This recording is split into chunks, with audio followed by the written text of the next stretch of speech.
Monday, September 4th, 2000. In Winter Haven, Florida, Labor Day weekend festivities are winding down in the Orange Circle neighborhood. There's still daylight because it was in September, so it still hadn't gotten dark yet.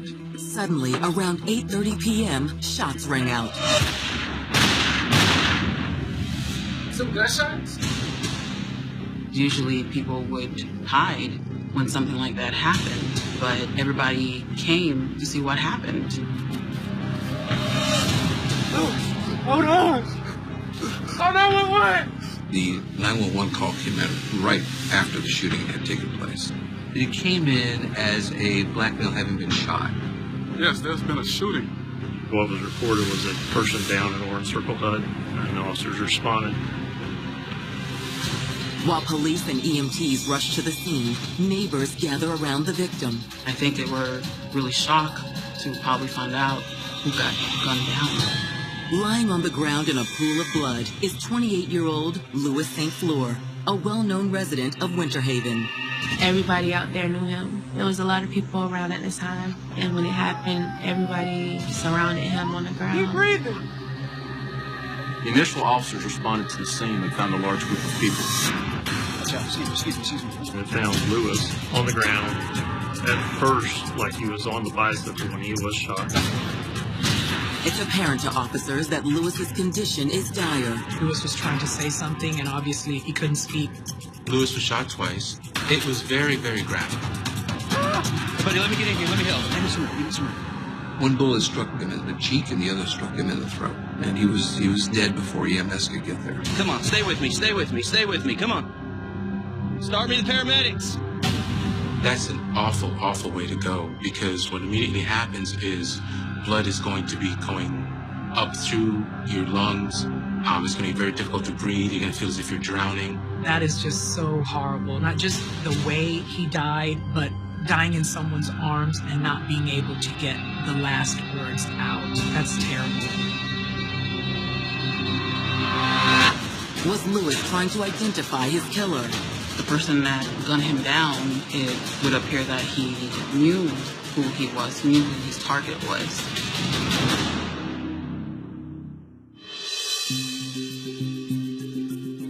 Louis St. Fleur was born in Haiti in 1972. One of 7 siblings, Louis's family was poor but close. It is a very, very poor country. The people there, however, are very family-oriented. They look after each other, and poverty is not indicative of how they hold their head up and try to be the best they can be. Louis was very athletic and participated in soccer. His family also described him as very hardworking, very caring, and very friendly. By 1990, 18-year-old Louis moved to the United States, eventually settling in Orlando and working in the restaurant business. He loved cooking Caribbean food, and almost all his jobs that I've known about, he worked in the kitchen. Being a young male immigrant, particularly from a country such as Haiti, where there's a lot of poverty, when you come to America, you want to come out of that poverty. You don't want to go back. Louis may not have wanted to return to Haiti, but he did long for a large family like the one he left behind. Although his family still lived in Haiti, Louis was very close with his extended family who lived in the United States, and he wanted to build upon that foundation.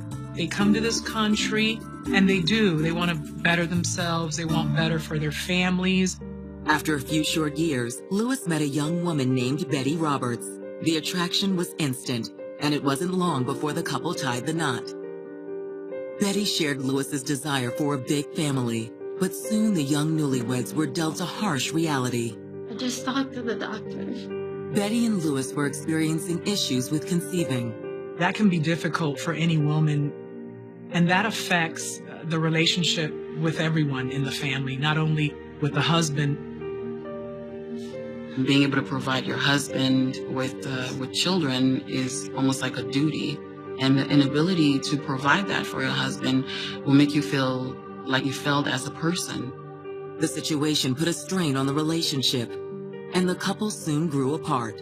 He lived occasionally with his wife, oftentimes stayed with other people, relatives, and they lived in the Winter Haven area. Although they technically stayed married, Louis eventually moved out. He relocated to Winter Haven, about halfway between Orlando and Tampa. Winter Haven is what I would describe as a pass-through city. It's a great community to live if you want a smaller community that's more family-oriented. Lewis moved into an apartment near his cousins in Orange Circle. Orange Circle Project is probably a more disenfranchised area. The people there are hardworking people, and some people are unemployed, but then there can be a lot of crime and things that happen in that area. We have homicides, but we never have more than maybe 3 a year, sometimes 4. Usually homicide is not a reoccurring crime we deal with a lot, thank goodness. By 1994, Lewis did start to build a family, but in an unconventional way. He was married, and he and his wife did not spend an awful lot of time together. He seemed to be a man that enjoyed the company of several women and had a child. In the summer of 2000, 6 years after the birth of his daughter, Denisha, Lewis welcomed a son into the world with yet another woman. He has at least 2 children from 2 different women and a wife that he does not have a child with. So he gets around a little bit. He had that effect on women that many, men don't have. When you have his full attention, you have his full attention. Lewis was extremely charming, very charismatic. He drew you in to his charm, made you feel like you were the only person in that room. He's a nice-looking guy, kind of tall, light-skinned. A lot of women fell after him. Although many women came and went, Lewis still made an effort to be the best father he could. I actually fell in love with my dad. He was the best person in the world. Everybody knew him, everybody loved him, and he was such an energized person. He's a loyal friend. He used to take me everywhere he went. But now, the young lady's man and father lies dead in the grass, gunned down in broad daylight. Yeah. Male shot 2 times. He was standing near his bicycle. He died pretty quickly. My dad was visiting his aunt, and he was probably there in her apartment for an hour. And when he left out on this bike, that's when he was shot. As detectives examine the body, they search for clues that could point to the shooter's identity. Definitely shot at very close point-blank range. When you have 2 headshots, you're pretty close to the firearm. You can't get that kind of accuracy with a handgun at a great distance. And both shots hit the head, so the person had to have been pretty close. To be shot at point-blank range suggests that Lewis might have known his killer. When investigators start questioning friends and family, they'll soon realize that Lewis's inner circle is brimming with potential suspects. Lewis had a lot of women in his life. Perhaps one of them was capable of killing him. There was reports of him having an argument with an unknown male that night. When it's a heated argument, how to resolve it could end up in bloodshed. As night falls in Winter Haven, Florida, residents there are grappling with the fact that fellow resident, 28-year-old Louis St. Fleur, has just been gunned down in cold blood outside his aunt's house. There were a lot of people around. He was leaving the apartment complex, and someone just let off shots, and that's when it happened.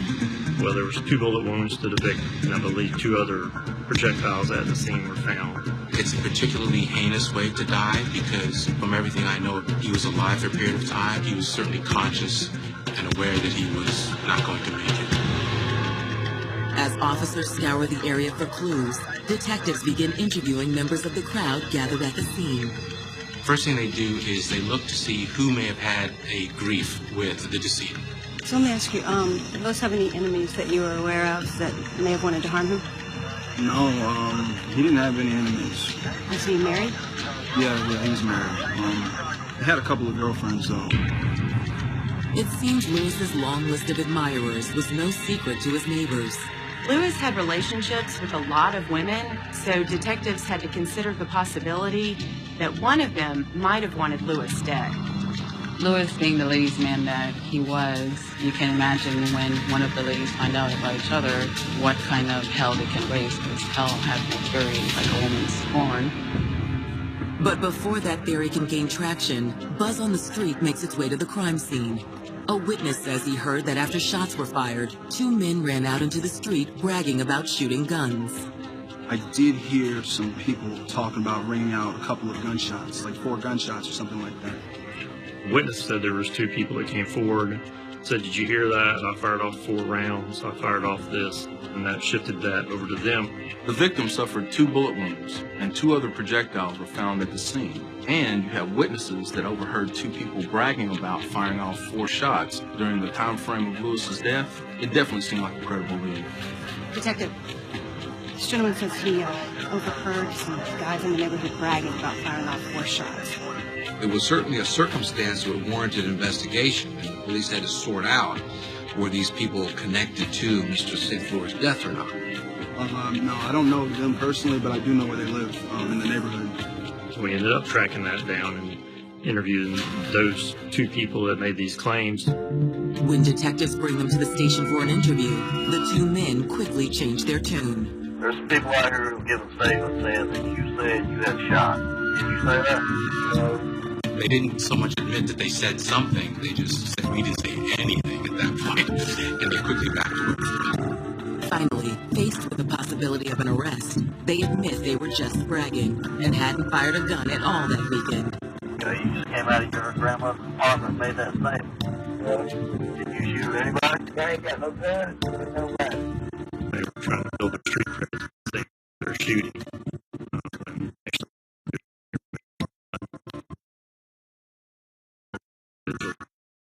Weapons to substantiate what they were saying. These 2 learned that lying about shooting a gun to make yourself look tough could land you in hot water. The dangerous part about taking credit for something you know you didn't do is that if law enforcement believes what you say, they could have been charged with this offense. Detectives have chased down their first lead into a dead end. But 3 days into the investigation, a new tip comes in that points detectives back towards one of the many women in Lewis's life. Homicide?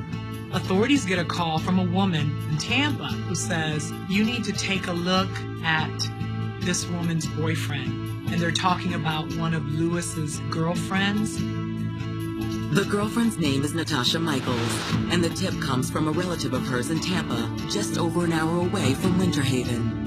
The relative had seen the story on the news and decided to call authorities. The tip came from an aunt of Natasha Michaels. The aunt tells authorities that Natasha's boyfriend, Dennis Simmons, could have been responsible for Mr. St. Flour's death. This information catapults Dennis Simmons to a primary person of interest. The only problem is Dennis Simmons and Natasha Michaels live 7 hours away.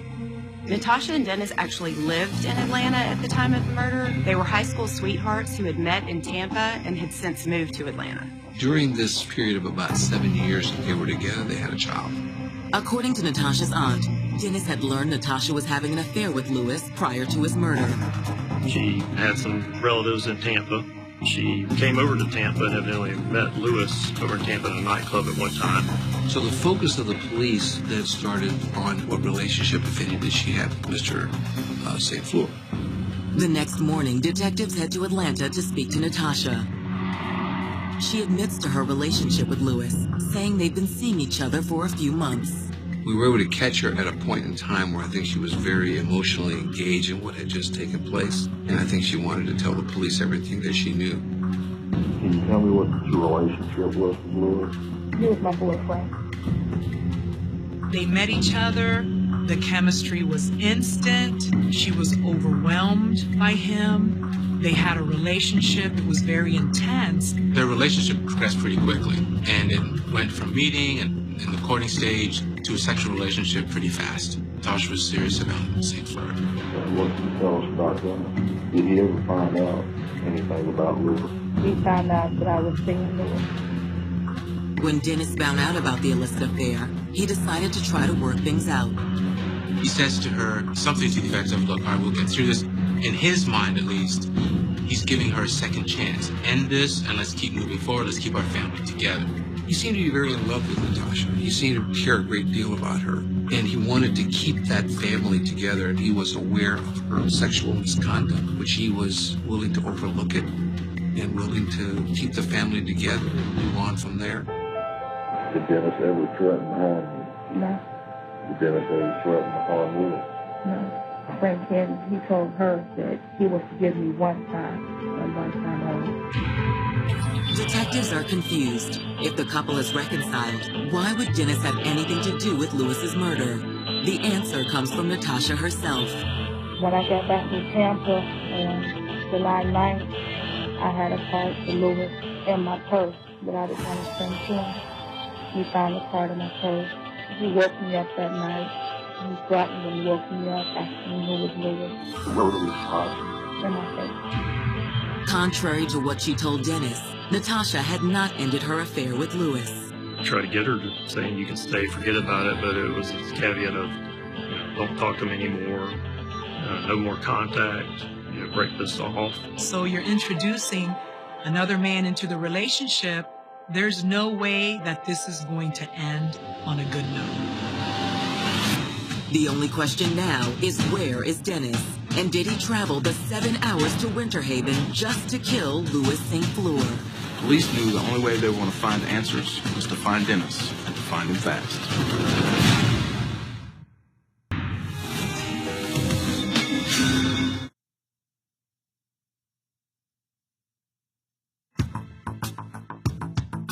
One week after the murder of Louis St. Fleur, police in Winter Haven, Florida are now pursuing a number of leads. You have a whodunit, which is what this was. It's really difficult because you don't know how many suspects. You don't know if one person was involved. Was there more than one person involved? And who that person may be. One of those leads suggests that St. Fleur, a small-time drug dealer, may have been killed in a drug deal gone bad. His lifestyle was one that lent itself to a lot of unknown people, and as a result, there could have been any number of individuals that would want to hurt Lewis. The possibilities were endless. It could have been someone involved in his drug trade, someone he sold drugs to, or a rival drug dealer with a beef, or it could have been one of his many admirers or one of their boyfriends. There was just no shortage of suspects. According to witnesses, St. Fleur had been seen arguing with a man around the time he was killed. There was an individual by the name of Pierre that had confronted Louis. They're pointing the finger at a drug suspect, a drug person that Lewis had an argument with prior to his killing. Pretty much people were believing that he was the person who shot Lewis. We don't know if it was relationship-wise, business-wise, or what it may be, but everybody kept saying, yes, you need to look at Pierre. He's the one that shot him. Police have identified Pierre as Pierre Dupree, but have so far been unable to locate him. Based on the heated nature of the conversation and what they knew that Lewis did on the side as relates to drug transactions, they felt this is probably our guy. The timing of the argument seemed too coincidental. Everything is pointing to Pierre Dupree at this point. As detectives intensify their search for Pierre Dupree, he gets word that police are looking for him and ultimately comes into the station on his own. During questioning, Dupree claims he was at a bar the night Louis St. Fleur was murdered. Time for the close. The bar, man. You got to close by law at 12 o'clock during the week. So when he left there, I don't know what exact time he left there, but he tell us, we always drive, why you closing the motherfucker early? And he said, by law, I got to close my business at 12 o'clock. Did you ever leave the bar? Yeah, I left the bar. What time? I don't know what time. Where'd you go? I stood down. Yeah, me and my mama walked back to the bar. Everybody was already verified it. Me and my mama walked back to the bar together. My sister stayed right around the corner from the bar. Police confirmed Dupree's alibi with his sister, but they're not ready to dismiss him based on that. Oftentimes the alibi is a family member or a friend, so it only holds as much weight as law enforcement is willing to give it. Still, with no evidence directly pointing to Dupree as the shooter, police have no choice but to release him. They had to let it go. There was really nothing substantial that they could hold him on. Even though he clearly had a motive and he was in the area, the other evidence in the case excluded him as a suspect. The investigation grinds to a standstill, but that is about to change. Detectives had a witness who came forward claiming he saw the shooting. With this new witness, they believed they had the key to finally tracking down Lewis's killer.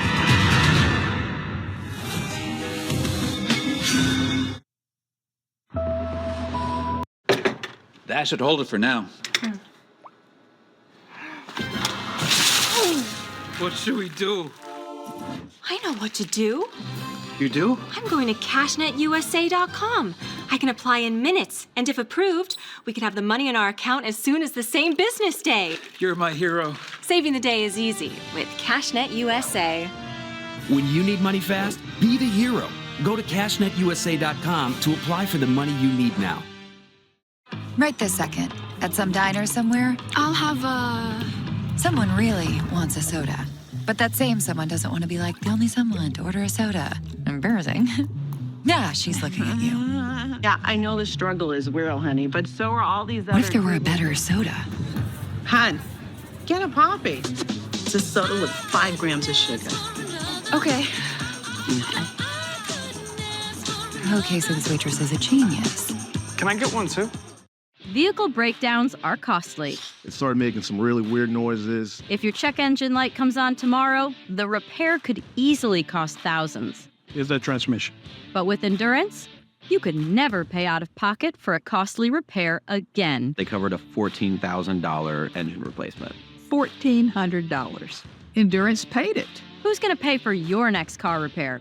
You or Endurance? Call right now to get $300 off any plan. Call now. It's been 10 days since the Labor Day shooting of Haitian immigrant Louis St. Fleur. After eliminating several suspects, police in Winter Haven, Florida are back at square one. They had several people that they looked at, but it wasn't really moving forward as to motive or consistent with eyewitness identification or physical description, just all kinds of different problems with each of the suspects that they had developed. But now it appears they've gotten a break. A witness named Wilson Henry comes forward and claims he may have seen the shooter.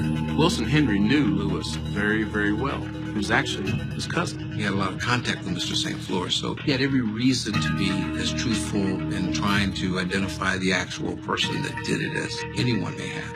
Police put together a photo lineup, including Pierre Dupree, and show it to the witness. Okay, and these are mostly people that you don't know, that you recognize. One of these people has ever seen him around, correct? Yes. Okay. Any chance he was down? Mr. Henry said that it was not Mr. Dupree, it was the shooter. That's when we started to develop that, this isn't leading to Pierre, we need to look at some other options. Wilson claims one of those options is a man he saw lurking around the area of the crime just prior to the shooting. A man Wilson didn't recognize. This is a community that everyone knows everyone. So when you notice someone strange in the area, you immediately pay attention. And this gentleman, he was asking specifically about Lewis and asking where Lewis lived.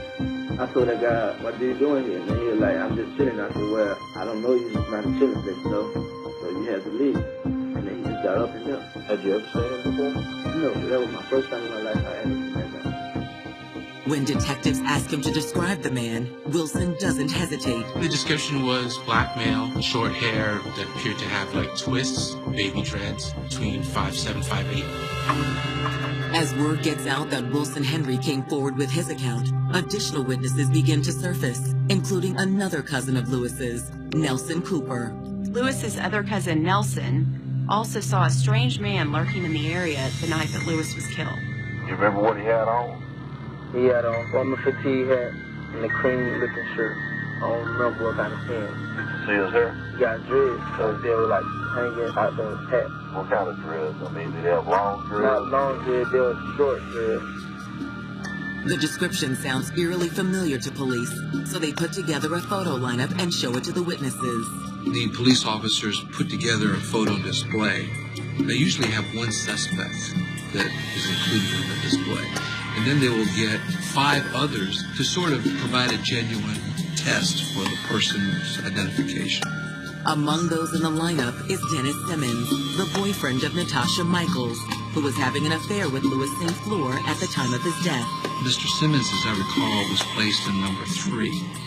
Well, I showed you a group of 6 photographs, correct? Yes. And one of these photographs looks familiar to you, correct? Yes. Okay, which photograph would that be? And their count is 1, 2, 3, 4, 5, 6. And that was your number 3. Okay, number 3. Yes. Each witness that had a good opportunity to take a look at Mr. Simmons was in fact able to actually pick him out of the photo array. They identified Mr. Simmons as the person they had seen on the day preceding the murder, as well as the day of the murder. Police head back to Atlanta to press Natasha for more details. She reveals that Lewis told her Dennis had called and threatened him a few weeks before the murder. I called Lewis the following day. I was at work when he had called. Say, what did you want about the conversation between him and Lewis? Hello? It's Lewis? Yeah, who is? You need to back off. That woman is mine. I don't know what she told you, but we working on ours, all right? Look, man, I ain't got time. Lewis said that he just called him asking why you mentioned my girlfriend. Lewis said he just hung up. Not only that, Natasha tells police that she was planning on leaving Dennis and moving to Florida to be closer to Lewis. I was on the phone with my grandmother, and he overheard me telling her that my last day was just the 15th of September. And he also found my resignation letter in a folder I had on the dining room table. Dennis finding out that Natasha is ready to take the daughter and leave is something that he is not ready for.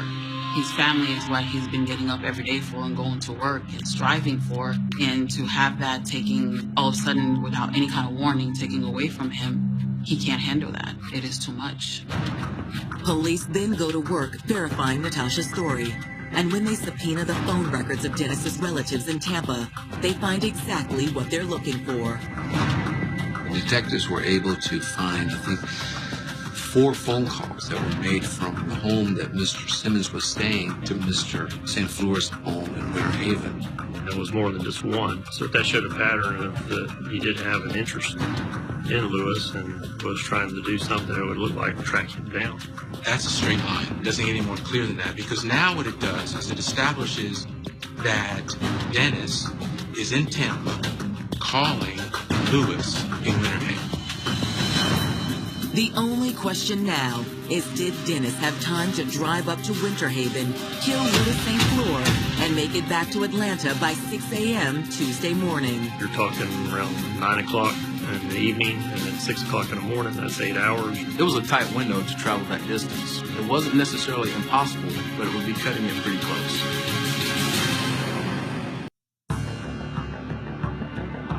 It's now been over 6 months since Lewis St. Flour was found murdered in Winter Haven, Florida on Labor Day 2000. Police believe they have his killer in their sights, Atlanta resident Dennis Simmons, whose girlfriend Natasha was having an affair with Lewis.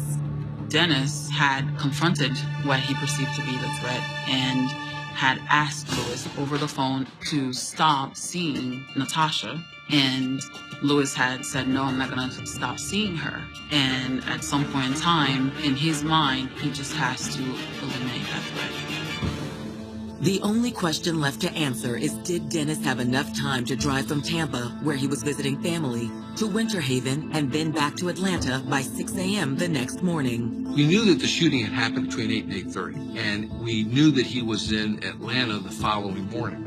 So it was important to establish at what time he got to Atlanta. He had more than enough time to be able to drive from Winter Haven to Atlanta, which is probably about a 7 or 8 hour drive. Which means, although it was tight, he did have enough time to commit the murder.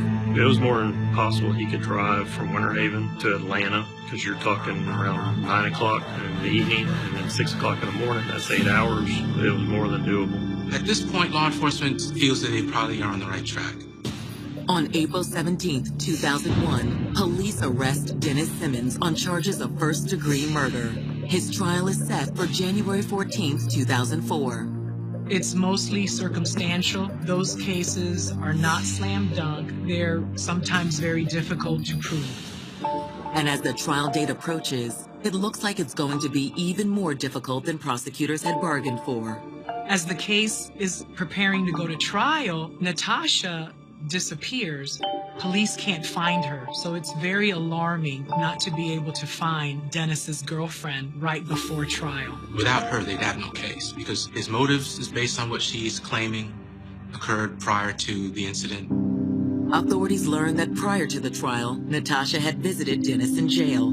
There was some communication between the two, and Natasha later revealed that Mr. Simmons had told her that if you show up for the trial, I'm going to be convicted. Natasha obviously cared for Dennis.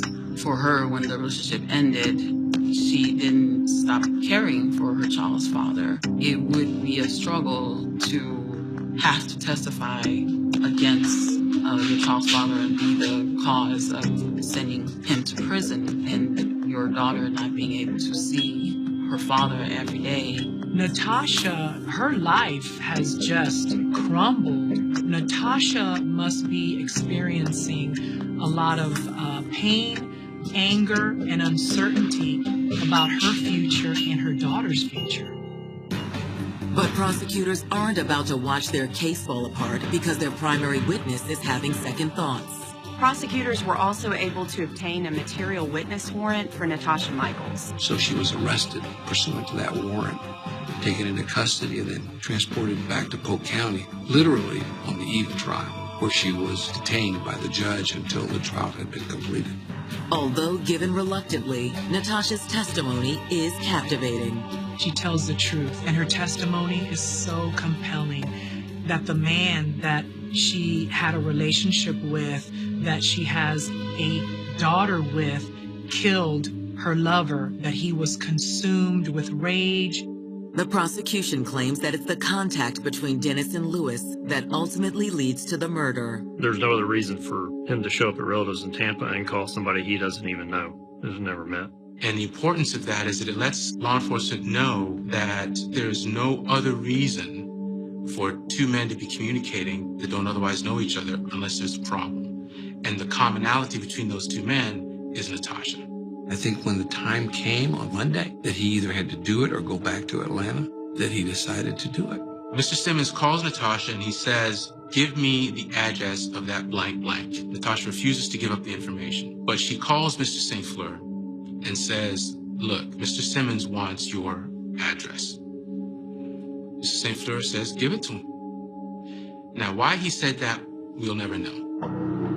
On the evening of the murder, Dennis waited in the shadows for Lewis to appear. He absolutely hunted him down. He made it a point to figure out who he was, where he lived. As Lewis got on his bike to leave, Dennis made his move.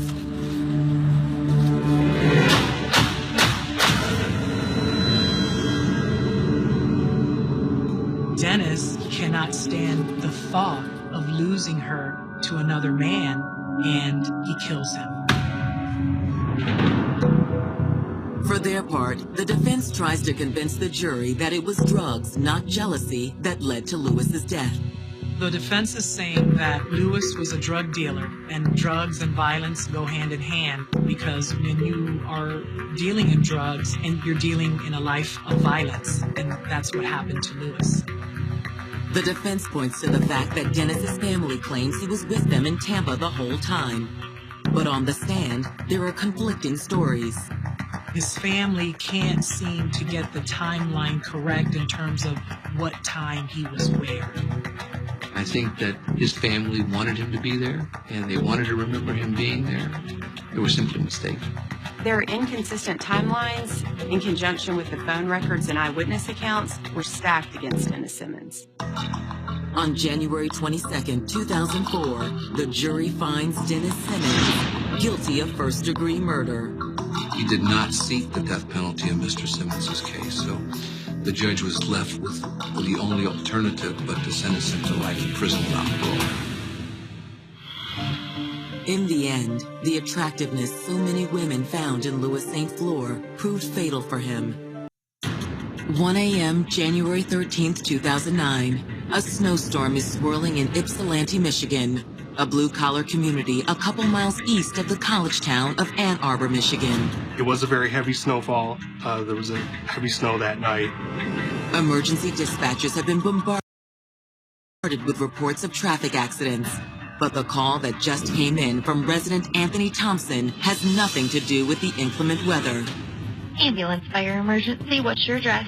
I'm on Congress. I'm just driving down the street going home, and there's a lady laying here, and her head is busted open. The caller could see that she was covered in blood. In a matter of minutes, Ypsilanti police officers Robert Murphy and Brooke Mullender arrive on the scene. We immediately went up to the victim, tried to assess her needs. The victim couldn't talk. She was kind of making some noises. I could see the injury to her forehead. The trauma was severe. She had exposed brain matter. Our initial thoughts were that she had suffered a gunshot wound to the head. Murphy to dispatch. I need an ambulance right away. The park. Myself and the other officer kind of grabbed her hand and just talked to her to give her some kind of feeling of safety. Help is on the way. She was still conscious, but again, she couldn't communicate verbally. Not only is the woman unable to communicate, she apparently has no license or identification. There wasn't a wallet or a purse with an ID, so at this time, she was a Jane Doe to us. At 1:20 a.m., EMTs arrive and rush the unidentified woman to the hospital. With the snowstorm intensifying, Ypsilanti police must work quick to document the scene. If we didn't immediately try to get photos with the evidence, we were going to lose it. With no sign of a murder weapon or shell casings left behind, police brainstorm about a possible motive for the crime. We did not see a purse or a wallet or any type of phone, so it did cross our mind that it could be a robbery.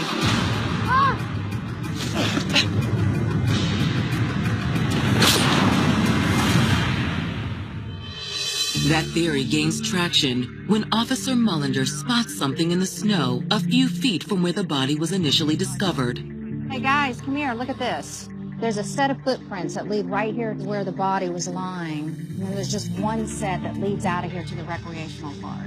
Somebody was definitely in a hurry to get out of here. You could see where they were almost like sliding, that the person was moving quick. As officers follow the tracks into the park, they make another discovery. We found a set of blue Converse high-top tennis shoes, large, size 10, so a man's. And the unusual skid mark pattern in the footprints suggests another theory about the individual who'd been wearing them. Whoever was wearing them had slid their foot in, so it would be easy to drag it as you're leaving. It's believed suspect had actually run out of his shoes, running away from the scene. The footsteps continued, and there were toe prints in the snow. Investigators follow the bare footprints, which dead end right in front of a residence about a block west of the park. We had reason to believe that the suspect had went into that house and could still be in that home. He'd be in there. Suspect is deemed armed and dangerous. We are requesting immediate backup. After radioing for backup, a team of officers arrives and prepares to move in. But what would they find inside? This was a real life or death situation. They didn't know what they were going to walk into. On a cold January night in 2009, police in the Detroit suburb of Ypsilanti, Michigan, are investigating a bizarre and gruesome crime. There was a snowstorm that night, and the police were probably expecting a few accidents. But what they weren't expecting to find was an unidentified woman gravely injured, lying in the snow just outside of one of the city's parks. Based on the extent of her injuries, we believe that it was a gunshot wound to her forehead. After discovering a pair of sneakers, police follow a trail of footprints approximately 200 yards to a house on Congress Street, where a team of officers prepares to descend on a potential murder suspect. They had reason to believe that an armed man may be possibly hiding outside a home after he violently attacked a woman outside of a local bar. But as officers enter the house and cautiously move from room to room, it becomes clear there's no one else inside. We cleared the house and we called inside. The house was empty. The suspect was not there. Standing outside, police wonder where this mystery man could be and what connection he had to the attack on the unidentified young woman. As they ponder this question, a young man emerges from the shadows. Hey, I need to talk to someone right now. A young man walks up to them and interrupts things. He's clearly upset and acting erratically. Sir, stay right where you are and keep your hands where we can see him. This is an active police operation. Oh my God, this is bad. He said, you guys are probably going to want to talk to me because I saw some things. He tells them, I have information that you probably would want to know about. Almost kind of braggadocious, very odd character. Making it even stranger, he wasn't even dressed for the weather. He's not wearing a coat or a lot of clothes, which is very suspicious dealing with any kind of Michigan weather. Sergeant Robert Murphy escorts the young man to his patrol car and presses him for more information. It's a natural assumption to think that the footsteps they'd been chasing belonged to this guy. I had the back door open. I was standing outside. I had him sitting inside, and we were having a conversation. He was ramped up and confused. What's your name, son? No, not until you tell me who you just took away in that ambulance. His behavior continued to be very erratic. Officer Murphy wasn't sure if he was on drugs or he was traumatized by something he saw, or maybe he was covering something up, or maybe a combination of all three. Eventually, the young man calms down long enough to tell Officer Murphy his name. I'm Jake. Jake Thomas. Okay, Jake. Why don't you tell us exactly what you know about what happened to that girl in the street? I think that might have been my girlfriend, Elena Jenkins.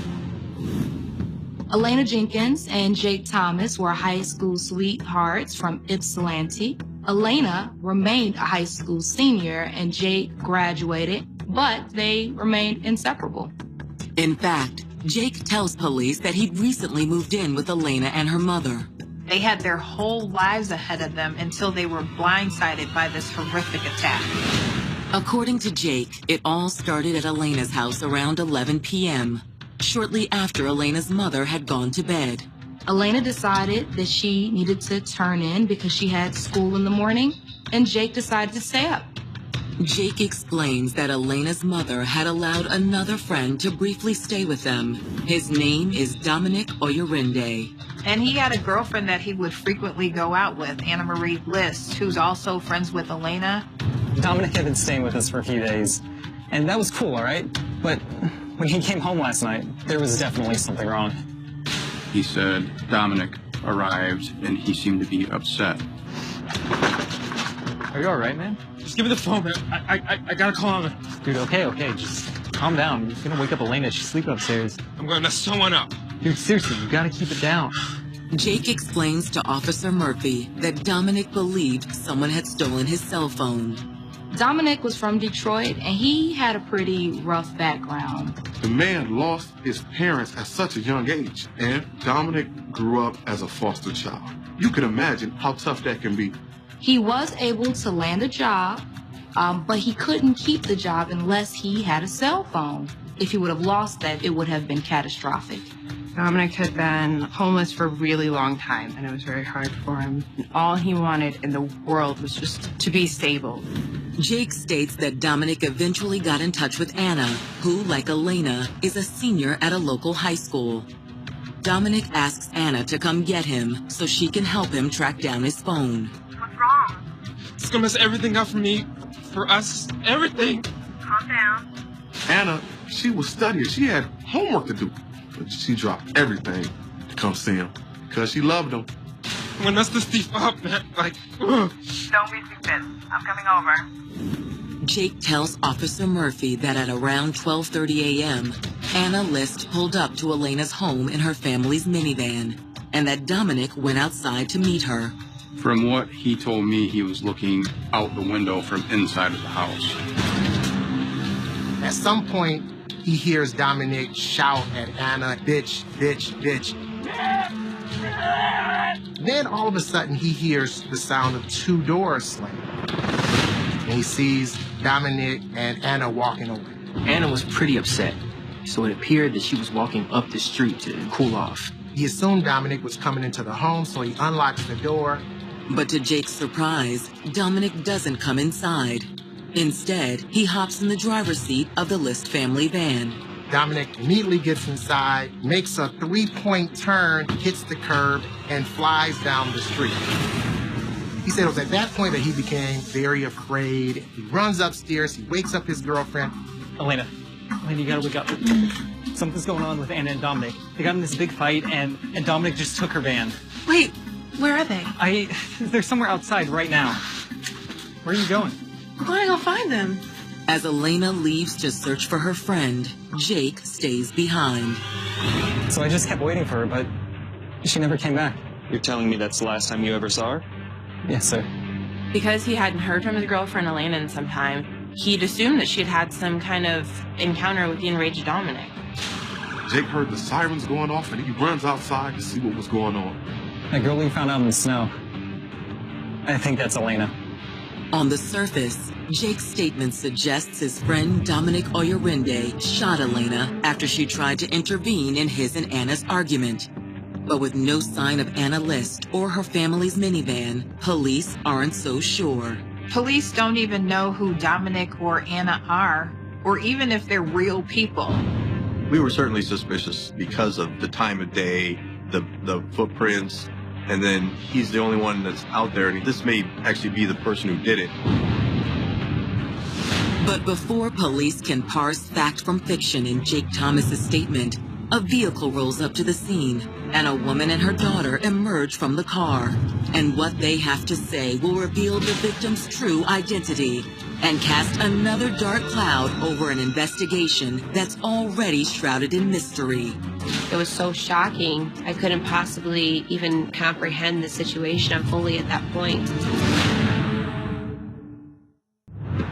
Police in Ypsilanti, Michigan are questioning Jake Thomas in the shooting of an unidentified young woman. Jake believes that Elena was shot when she tried to break up a fight between Dominic and Anna.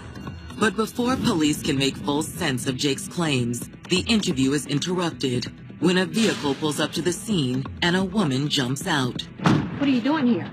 Is this your house? Yes, it is. What's going on? The police start to explain that a woman had been brutally assaulted just down the street, and Jake believes that the victim could have been her daughter, Elena. That can't be. And why is that? The woman turns out to be Michelle Jenkins, who's actually the mother of Elena Jenkins. She introduces the officer to Elena Jenkins, who is clearly alive and well. After getting permission from Michelle, the officer proceeds to interview the teen. What are you and your mom doing out here this late at We're night? looking for my friend Anna. Is the girl that you found her? The officers tell Elena a description of the young lady taken to the hospital. Elena was pretty sure that it was her, so she gave the officers additional physical description of the young lady that matched. She identified her as Anna List. Anna List was born in Hong Kong on January 28, 1991. From the get-go, it was clear her life would be anything but ordinary. Anna was born in Hong Kong, but her family lineage is from all around the world, which made her pretty ethnically diverse. She came from all accounts, a very loving family, had a lot of support and a lot of direction to get her on the path she was headed. When Anna was young, the family emigrated to Ann Arbor, Michigan. It was here that Anna truly started to blossom. Anna was a straight-A student. She was a gifted musician. She had unbound potential. While Anna's promise seemed limitless, her enormous heart may well have been her biggest gift of all.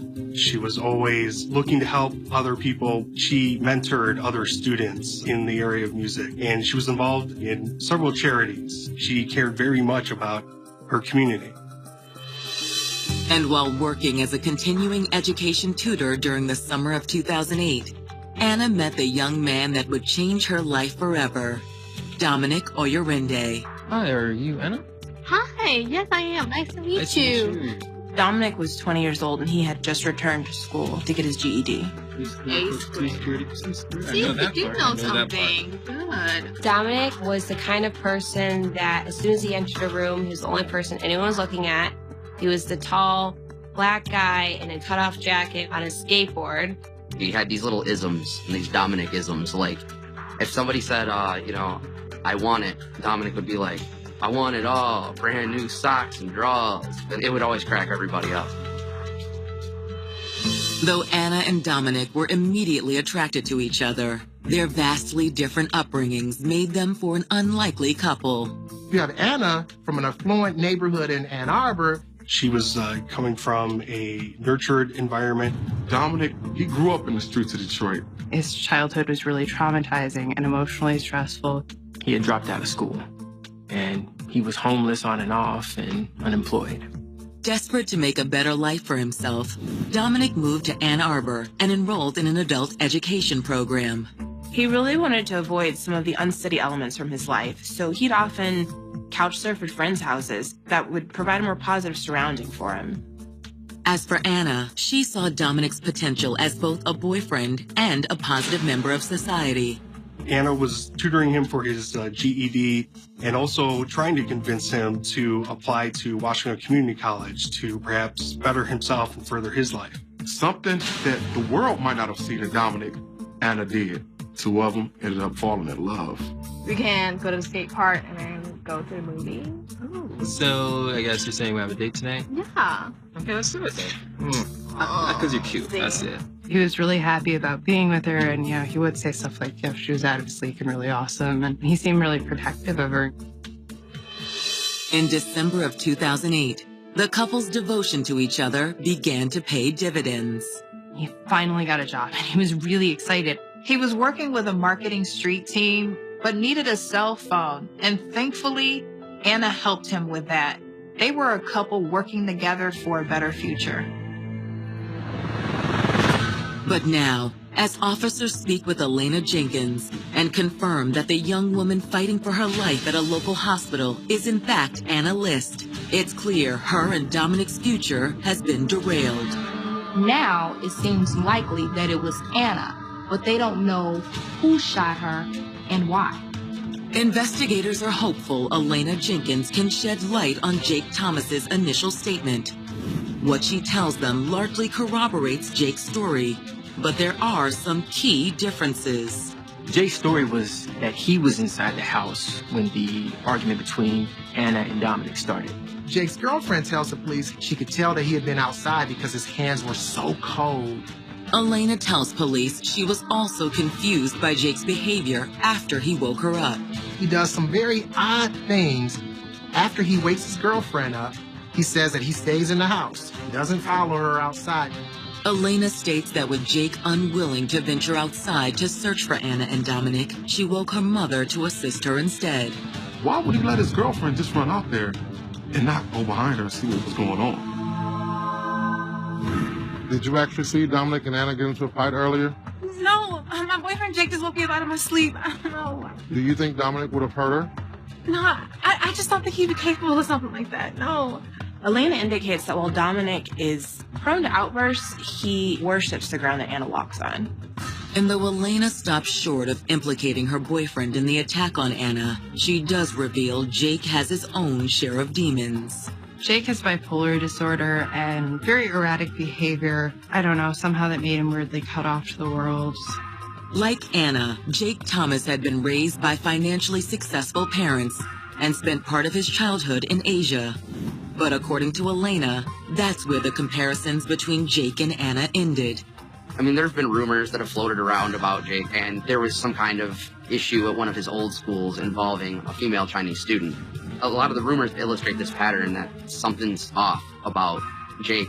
Given this information and Jake's bizarre behavior when initially questioned by police, detectives wonder if he's trying to pin the attack against Anna on his pal Dominic. So think about it. If Jake did have something to do with it, who better to blame than the homeless kid with a troubled past? It seems that something else could have been going on here. I mean, maybe a love triangle, or maybe just Jake being obsessed with Anna. Investigators bring Jake Thomas down to the station for further questioning. They also continue their search for Dominic 𝐂𝐿𝐿. But a shocking claim from Anna List's father is about to alter the course of the entire investigation. She's a young woman that seemed to have a soft spot for troubled guys, and that caused some major problems. These guys both had mental health issues. You got a question. Maybe it was one of these guys that did this to Anna. In the early morning hours of January 13th, 2009, police in Ypsilanti, Michigan are trying to unravel the truth behind the shooting of an unknown victim they believe to be 17-year-old honor student Anna List.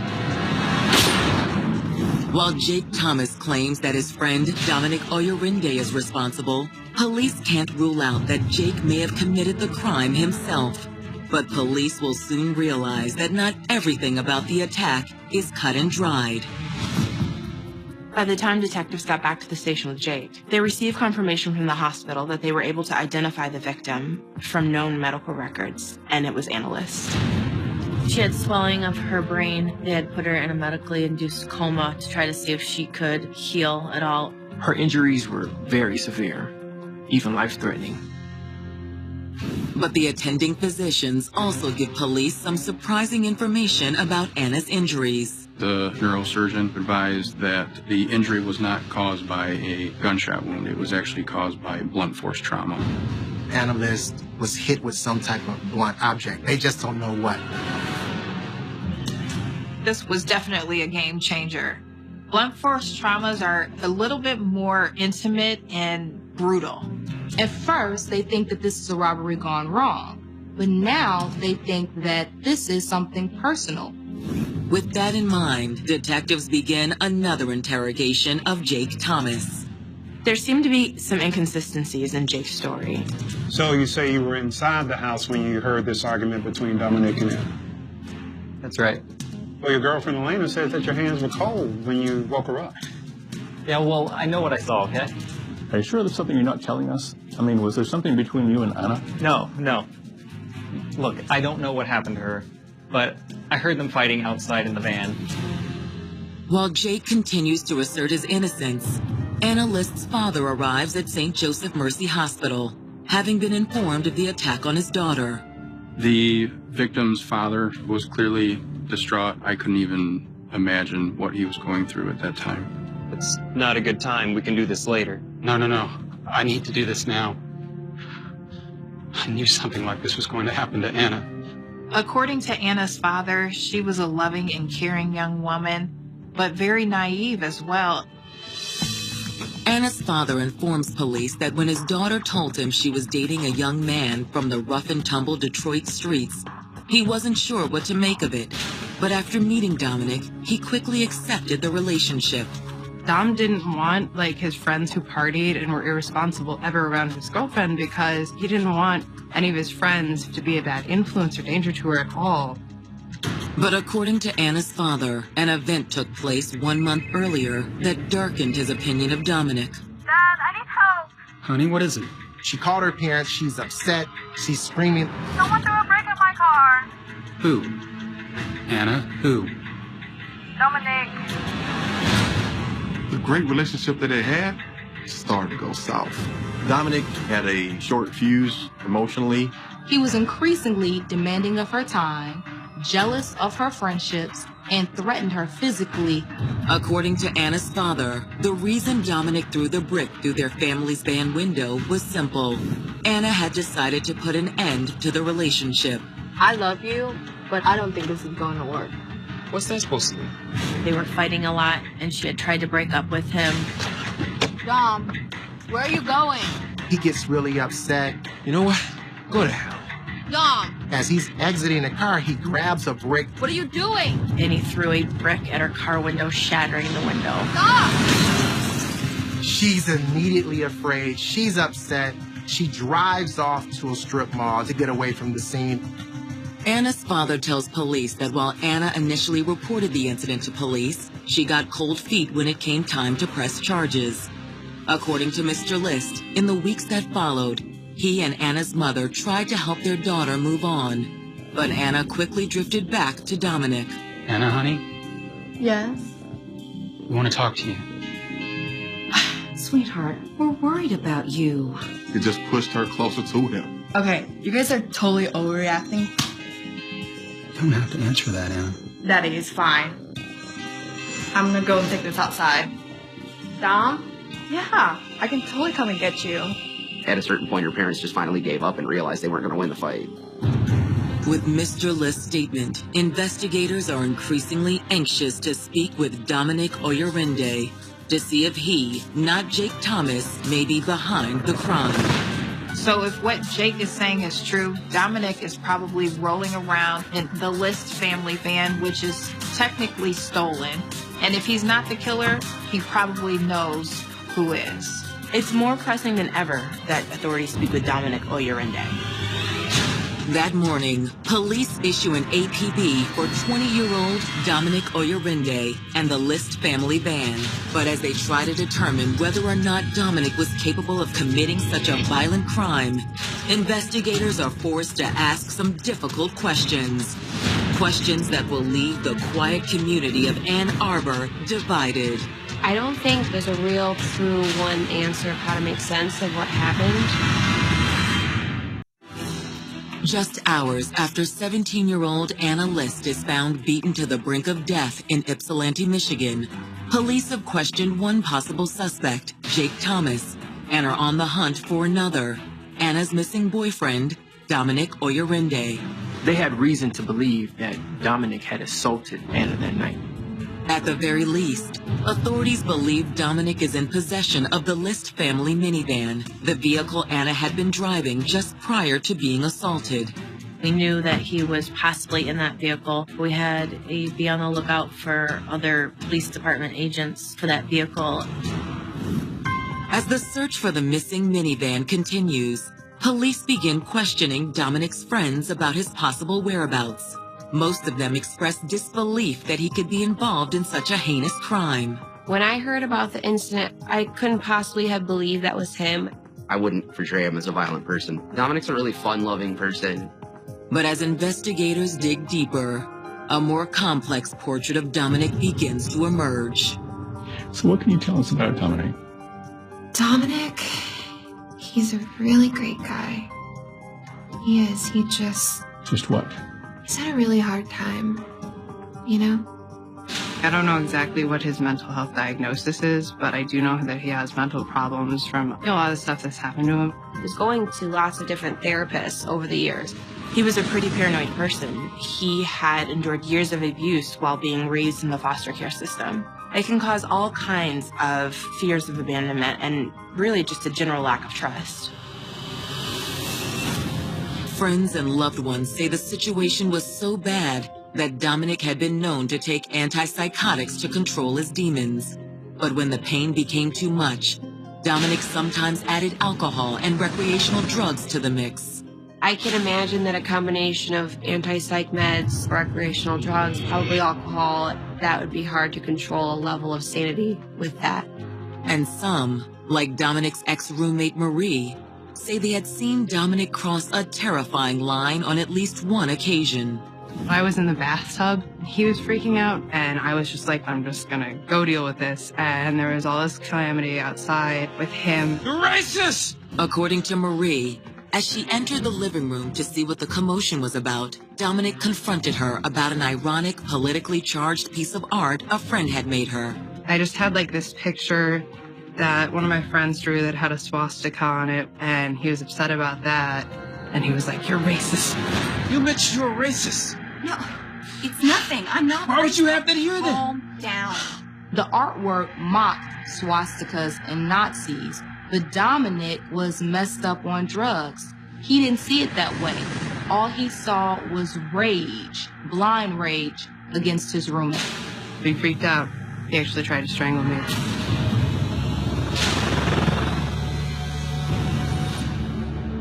And I could see that he wasn't really himself. You just look, and there's someone else there. So this sounds like disassociation. In this mental state, a person isn't necessarily consciously aware of what's going on. It's sort of a survival mechanism for people who've experienced trauma, but it can also be very dangerous for those close to the person. Luckily for Marie, Dominic finally snapped back to reality. What the hell? He was distracted because I wasn't wearing anything. Put some clothes on. I'm confused enough that he was like, this is weird, and left. For investigators, Marie's statement, combined with the details of his earlier attack on Anna's family van, moves Dominic Oyorinde to the top of the suspect list. While Jake Thomas behaved erratically and the story he told had some oddities about it, he really didn't have the same signs of violence that Dominic had in his past. I think he cared about her, but Dominic is just a really fearful person, and all that stuff kind of coalesced. He probably just blacked out like he did with me, but he didn't get back to reality. If Dominic is as unbalanced as his friends believe, the need to find him is more pressing than ever. Thankfully, less than 24 hours later, police in Detroit spot a vehicle that matches the description of the stolen minivan. They run the plates and get a hit. 2 patrol officers had spotted the List family van and pulled it over. Detroit police found the van, and it was being driven by Dominic. Though Dominic is taken into custody without incident, when he's transferred to Ypsilanti police for questioning, the cooperation comes to a halt. He chose to enforce his Miranda rights and decided not to make a statement. Later that day, 𝐷ominic 𝐄𝐄 is charged with carjacking and assault with the intent to commit murder. He was held on a $2 million cash bond. It was a huge relief that he was off the street, but everybody was holding their breath for Anna. While justice seems within reach, another development was about to ratchet up the stakes even more. And they're beyond anyone's worst imaginations. What happened was a tragedy beyond words.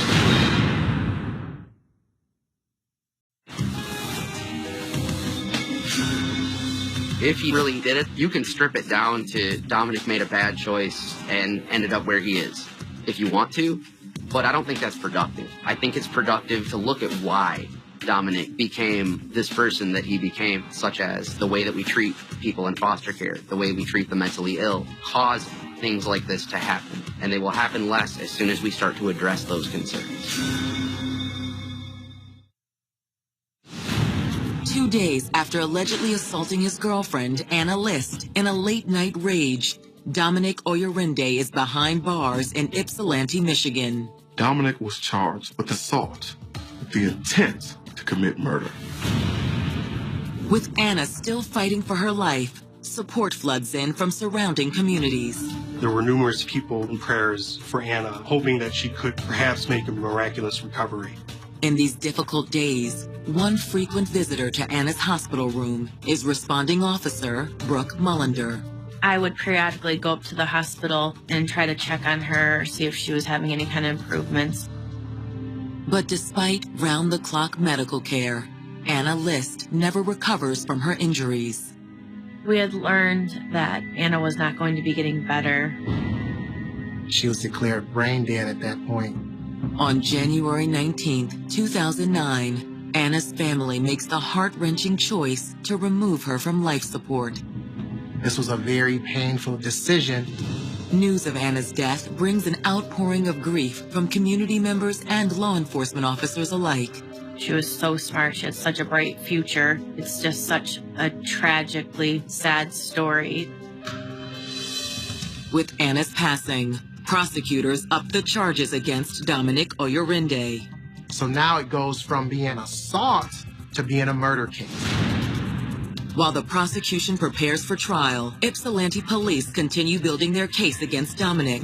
They start with the potential murder weapon. Anna's father told us he had tools in that van and was missing a hammer. And actually, he was able to describe the hammer, where he obtained it, and there were items, a sticker, that made it unique. When temperatures rise unexpectedly in February and the snow begins to melt, detectives return to the scene of the crime to search for the missing hammer. They actually found the claw-type hammer sticking out from what snow was left. The hammer fits the description provided by Anna List's father. Everything matched up. There's thousands of hammers out there, so it was a very important piece. In addition to matching the description provided by Anna List's father, the hammer contains other critical evidence. On the hammer, they could see there's blood. Investigators send the hammer to the Michigan State Police lab for processing, along with the shoes found in the snow the night of the attack. On October 27, 2009, the DNA analysis is complete. It was Anna's blood on the hammer, and we know that this was the weapon that was used to attack Anna. The only question now was it 𝐷ominic that used it? A closer look at the high-top sneakers found at the scene provides an answer to that question. Shoes come back to having his DNA and her blood on them. On March 8, 2010, in the Washtenaw County Courthouse, the trial of 𝐷ominic 𝐄𝐄 finally begins. In their opening statements, prosecutors portrayed 𝐷ominic as a violent young man, hell-bent on controlling every aspect of Anna List's life. Anna had already tried to break up with him once before. That time, he acted violently to try to keep her in his grip. This time, though, things spiraled out of control. Prosecutors argue that on the night of the crime, Anna arrived at Elena Jenkins' home around 12:30 and attempted to calm 𝐷ominic down about the loss of his cell phone. What's wrong? What happened? Somebody took my phone, okay? Prosecutors claim that despite Anna's efforts to help Dominic, he became increasingly agitated with her. Why did you take so long to get here? Because it's snowing outside. You can't drive faster? No one knows exactly what the argument was over. I mean, she could have said, you know, this is it. We're over once and for all. Rich! Rich! You know, my family's right. We shouldn't be together. Where are you going? Prosecutors assert that after Anna exited the vehicle, Dominic followed her, grabbed a hammer from the rear of the vehicle, and chased after her on foot. Where are you going? Slow down! Stop! Anna walks eastbound. The defendant walks eastbound with her. As they're walking eastbound, we have an ongoing argument. No, Dominic, leave me alone. No, you're going to do this for me. He's armed with a hammer. No, Dominic, I'm not. We're done. But that is just not acceptable to the defendant. You're acting crazy! Don't call me crazy!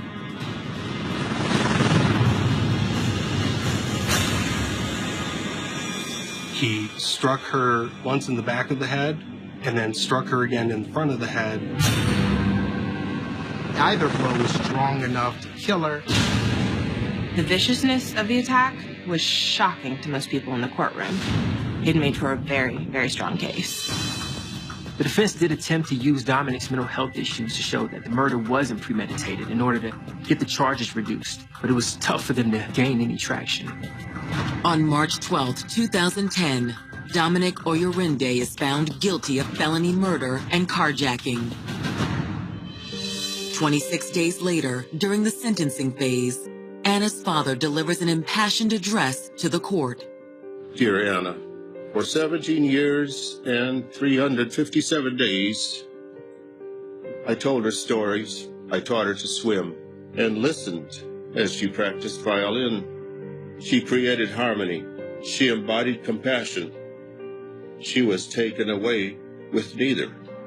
After listening to Anna's father, the judge sentences Dominic Oyorinde to life in prison without the possibility of parole. It's a sentence well deserved. I was satisfied that we did our part for Anna's family. At least that gives some kind of closure. But no one touched by this tragedy will ever forget the heartbreaking story of Dominic Oyorinde and Anna List.